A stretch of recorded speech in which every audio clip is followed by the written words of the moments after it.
महाराष्ट्र शासनाच्या नगर विकास विभागाने महाराष्ट्र शहरी प्रशासकीय सेवेतील अधिकाऱ्यांच्या पदोन्नती व पदस्थापनेबाबत जारी केलेल्या शासन आदेशानुसार त्र्यंबकेश्वर नगर परिषदेचे मुख्याधिकारी गोविंद जाधव यांना मुख्याधिकारी गट अ पदावर पदोन्नती देण्यात आली आहे। त्यांच्या या पदोन्नतीमुळे त्र्यंबकेश्वर नगर परिषदेसह संपूर्ण परिसरात आनंदाचं वातावरण निर्माण झालं आहे।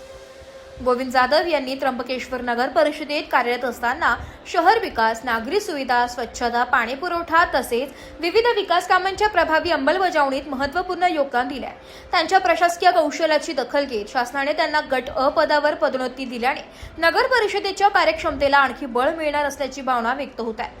यावेळी त्र्यंबकेश्वर नगर परिषदेच्या नगराध्यक्ष त्रिवेणीताई तुंगार, नगरसेवक विष्णुभाऊ दोबाडे, नगरसेवक रंगनाथ जाधव यांच्यासह पदाधिकारी व नागरिकांनी जाधव यांचे अभिनंदन करून पुढील वाटचालीस शुभेच्छा दिल्या। त्र्यंबकेश्वर नगर परिषदेच्या विकास कामांना गती देत नागरिक अभिमुख प्रशासन उभारण्यात गोविंद जाधव यांचे योगदान उल्लेखनीय राहिले असून त्यांच्या पदोन्नतीमुळे शहराच्या विकासाला नवसंजीवनी मिळेल असा विश्वास नागरिकांकडून व्यक्त करण्यात येतोय। नाशिक लोकशाही न्यूज साठी वैष्णव घोलप, त्र्यंबकेश्वर।